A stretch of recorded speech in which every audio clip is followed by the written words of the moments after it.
the most wonderful time all of this year.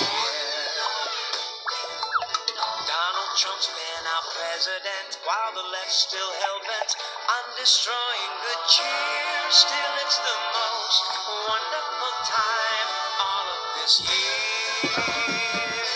It's been the happiest economic season of all. The markets are up all around, unemployment's come way down, consumer confidence and all. It's been the We all have a good Christmas. Everybody have a good Christmas, huh? Hey, little parody there. Dana Kamadi, having fun with Donald Trump. See the goodies? See my new coffee cup? Got the Sumatra mandolin going here today. Of course, the coffee cup, courtesy Hidden Valley Wild Horse Protection Fund, www.hiddenvalleyhorses.com. Of course, help them out if you can. They do the Virginia range of wild horses and help protect them. But look at the goodies. This is, you know what? Other than family and friends, the pretty girls giving you goodies like this. Cut it out. Gotta love it. And that stuff is delicious. Anytime a pretty girl cooks for me, I'm in heaven, baby. I'm in heaven. I don't know what to tell you. Hey, I want to talk, this isn't GMO Tuesday. It's not GMO Tuesday. I know you're usually checking into on Tuesdays for GMO Tuesday. I want to talk about going into next year and some of the changes I'm looking to do and how I want to deliver a message, if you will. I want to start examining. We know Monsanto has gotten in as far as the GMO realm on GMO Tuesdays. We know Monsanto's infiltrated everything. Academia, EPA, FDA, USDA. As a matter of fact, I ask every day. I ask the president. I ask his wife. I ask Mr. Pruitt, Mr. Perdue, and the FDA every single day, maybe 10, 15 times a day on Twitter. Please get the poison out of our food. And 22 people as of this morning. I have 3 more people I haven't had a chance to go tag and follow on this. 993 followers on Twitter. Thank you very much. It's humbling when I see this. LinkedIn, 2,500 people connected to me on LinkedIn that get my message when I put it out. Just unbelievable. Approximately 1,000 over on, I'm not sure, I think it's 971 over on G+. And when you look at that, that is just, you add those numbers up. That is how many people immediately get what I do. But their reach is what's important too, because when I tag somebody on something, and if they like it, it goes to all their people. So I've been asking everybody on Twitter, thanks for the follow. Please join me asking every day. We ask, and that's what we do now. So eventually we'll see that. But what I want to do is I want to start examining just how they got in there. And I'm going to enlist somebody, Carrie Gillum. She wrote a book on the corruption of the science, a chemical and a weed killer, whatever. But corporate America has just run away. And that was allowed back in 1998 when, and I'll stick this link in there if you don't believe me.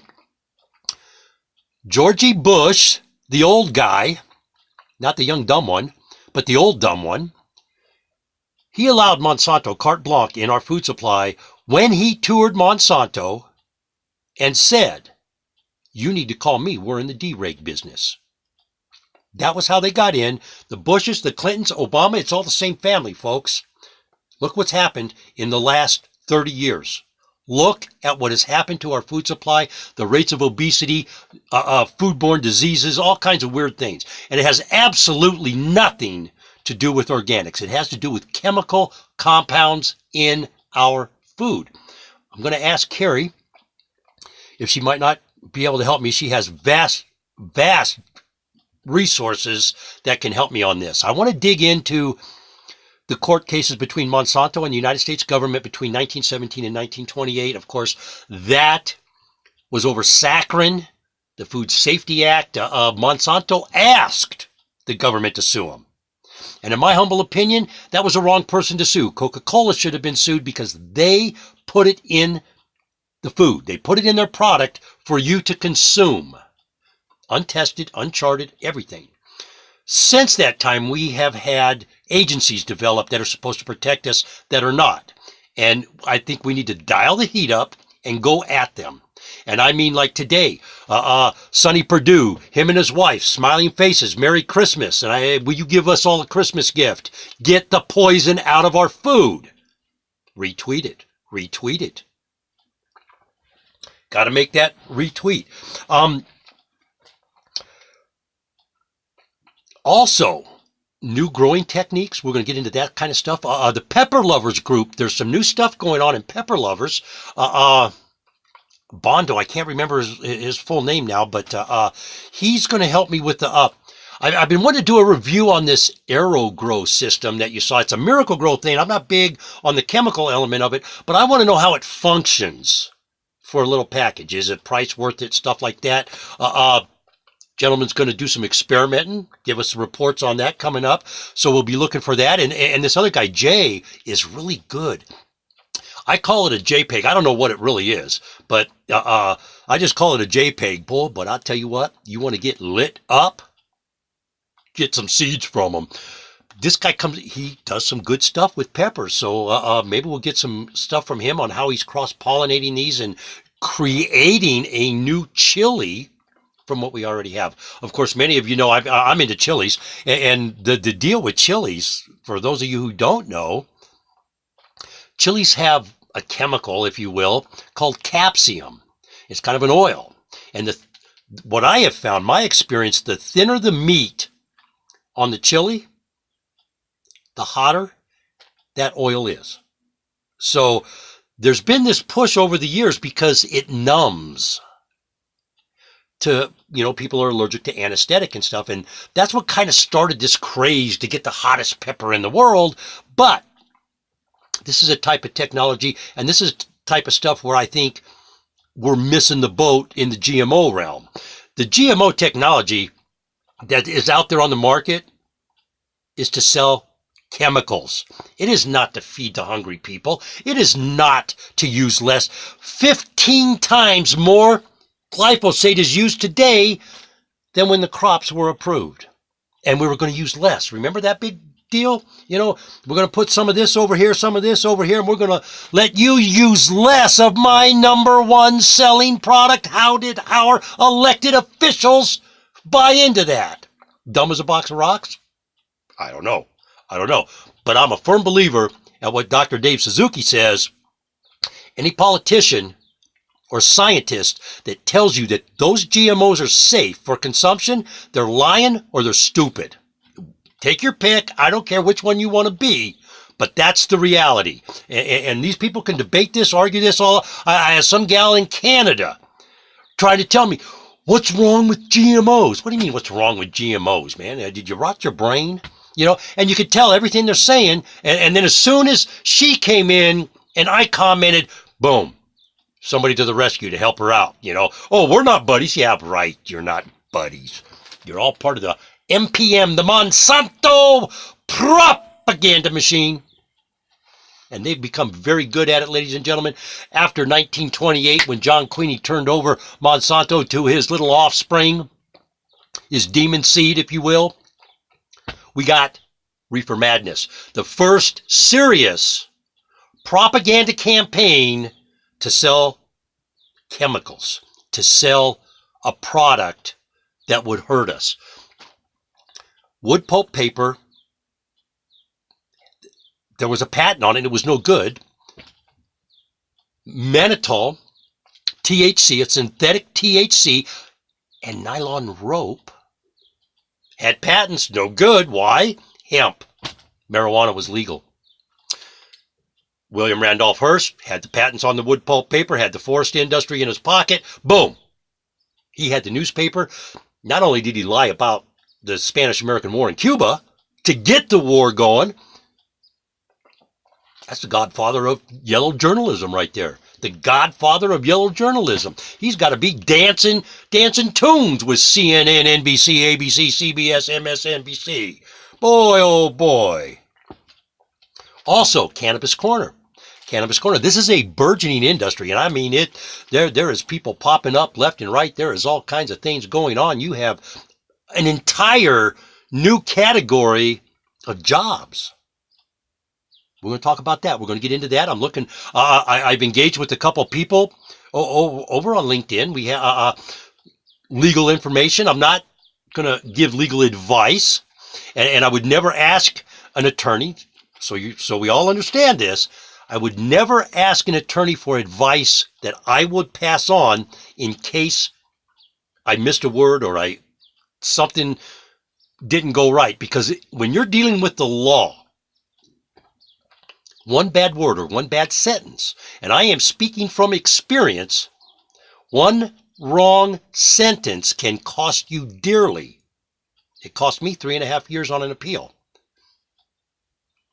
So when I say I will not give legal advice, however, if an attorney gives me his opinion on something, I can relay that because it's an opinion. It isn't advice. And I would never ask anybody, any attorney or anybody in the legal world for advice. I would always just ask their opinion. What do you think about this? Do you think, is there somewhere that maybe a book? Is there something that somebody can go look at? Is there a link?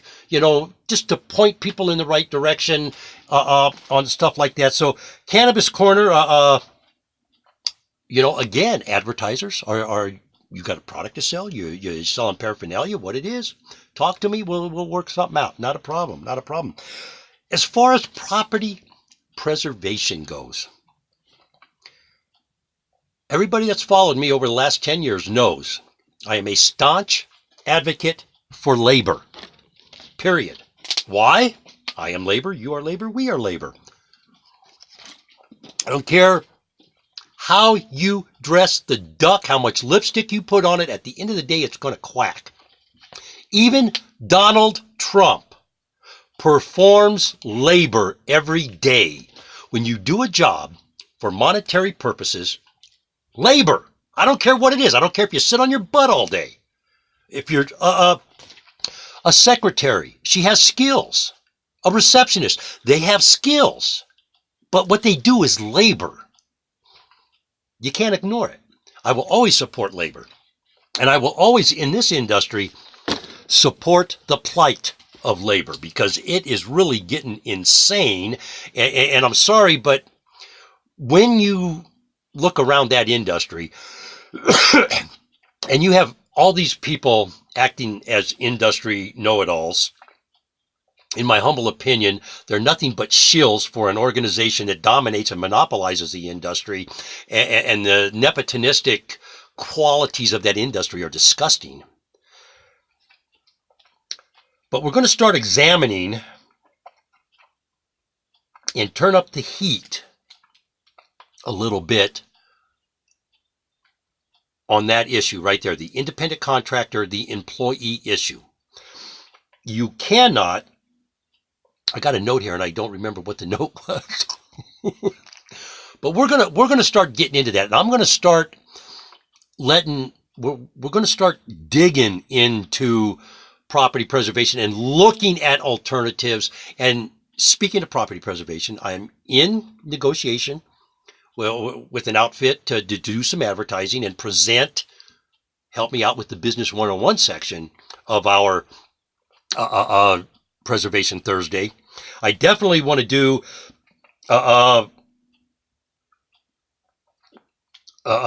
when I say turn the heat up, on the illegal activity, on the passing work on and on and on and on. No, come on. Like I said, there's 20 hands out for 8 pieces of pie. Even if you cut the pie in half, somebody's still not going to get no pie. And that's what's going on. And the person that gets no pie is labor, because they put all the money up. And right now, mark my words, when I say that white paper I read by the National Mortgage Association servicers is to force education on labor, VRM has already started. You must take this training, and they want to charge you $35. Excuse me, Cheryl Johnson. Hello? That's an employee. That is an employee. Number one, when you get hired as, quote unquote, an independent contractor, no training is necessary because you're properly licensed. You've passed all the certifications in your local jurisdiction. These are the kind of things we're going to look into. And I'm going to start enlisting other people to assist with those elements of that industry. And we're going to start, it's like, I've already called everybody out, like, Derek Weathers and Gene O'Neill, Rich Rue. And again, they're not bad people. I've never met them. They seem very decent guys. Weathers is a military guy. Got a lot, thanks for your service, guy. But, and I'm going to use Mr. Weathers as an example. Same with Brett Douglas. Industry shill. I gave Mr. Weathers a pretty solid QC policy that could be instituted by labor, by your company, not by the people above you. And he rejected the thought and the concept this is what he said, quote unquote, that will never work. Everybody has a different policy. I'm sorry, as an independent contractor, it's not my job to adopt my business model to suit your business model when you don't include me in a negotiation. I'm sorry, no, that is not how it works. That's not business. So let's talk more about business. Let's talk more about how labor can make a stand and say, hey, look, wait a minute. You can't do this no more. You can't do this. VRM wants to charge $35 for training. Excuse me? You want to charge me to train me? Make no mistake.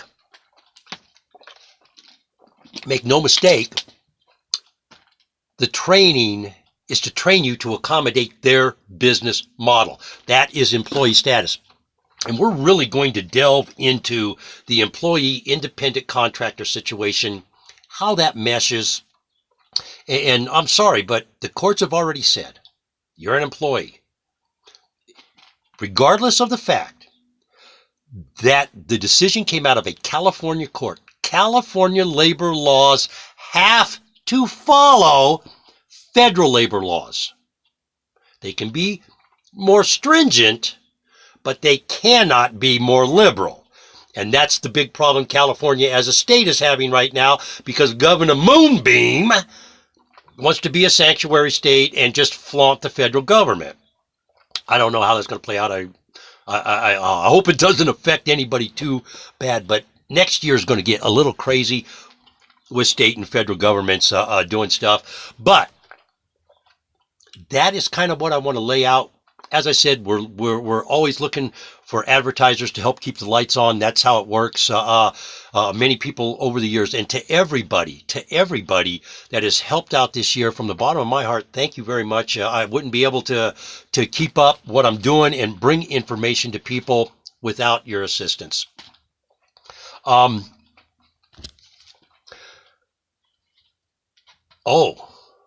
The GMO girls, all the drop dead gorgeous ladies in the GMO, the non-GMO girls.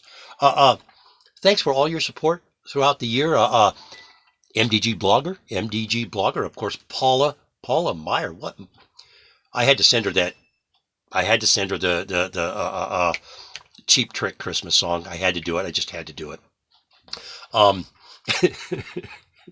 But Carrie Gillum, who else was there? Elisa, the good F word, single and skinny down there in, ladies, thank you for your support all year. It's been a blast engaging with you. The other guy on Twitter, and I put something down in his thing, stand-up guy. I don't agree with the guy all the time. Joseph Popolo, I'm not, if I said your name wrong, Joseph, sorry.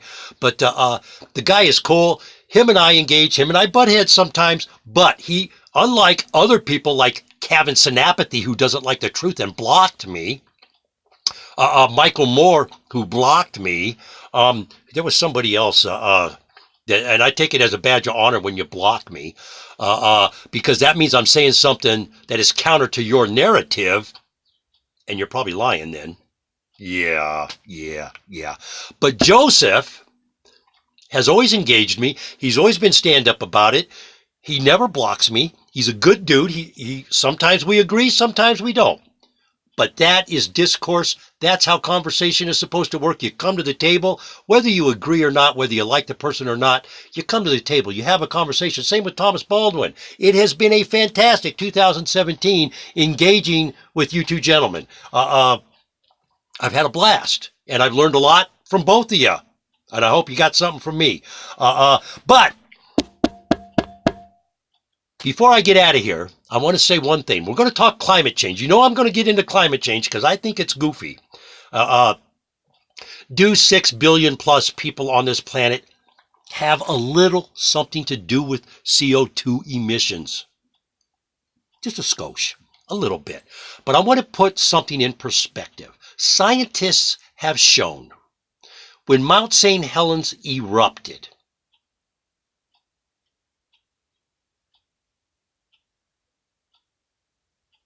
when Mount St. Helens erupted, more CO2 was put into our atmosphere than all the human beings have put in the atmosphere since the beginning of time.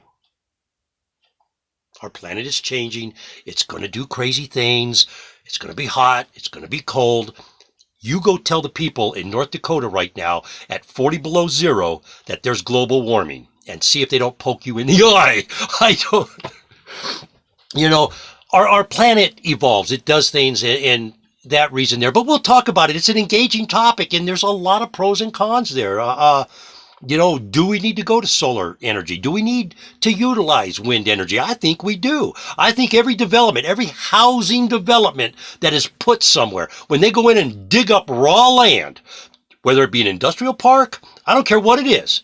If you got a developer, there should be ordinances in local communities that force the developers to put in renewable energy sources so we're not straining and draining on current resources that we have.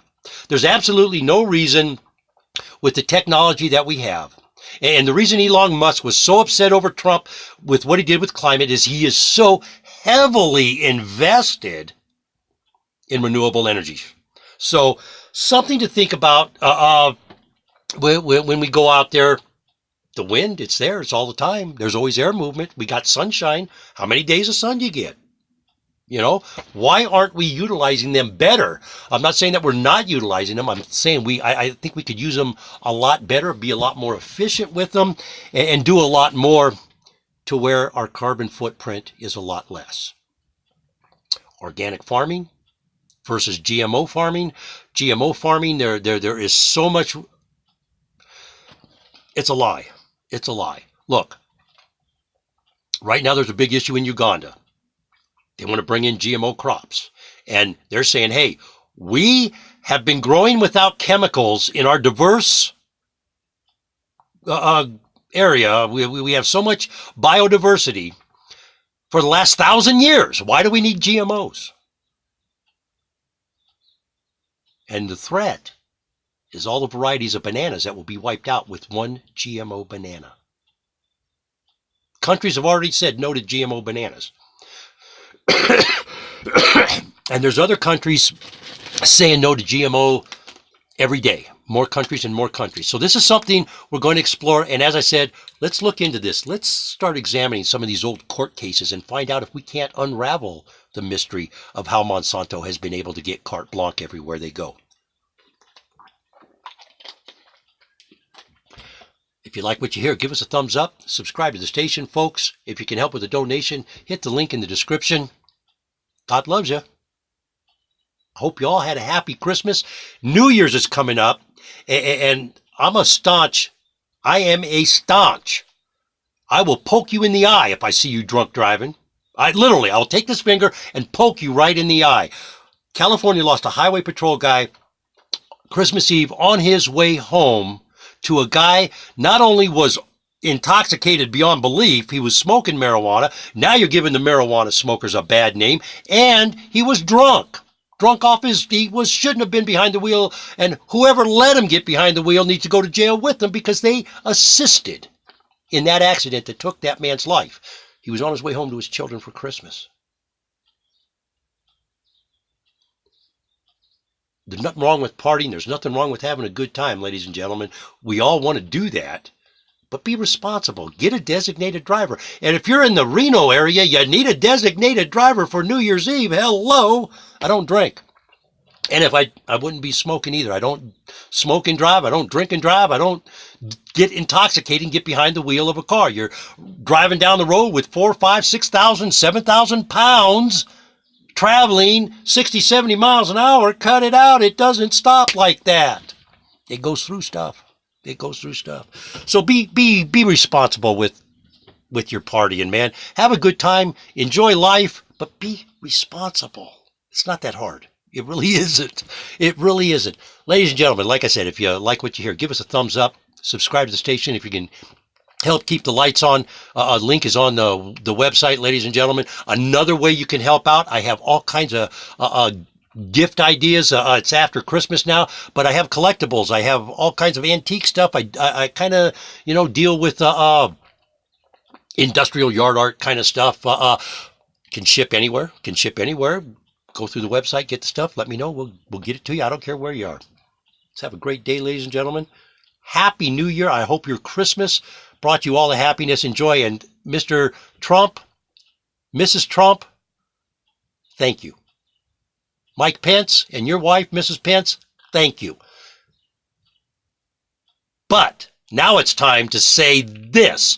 Mr. President, Mr. FDA, you, Sonny Pruitt, Sonny Perdue, please get the poison out of our food. It don't belong there. Have a great day. Let's all be safe out there.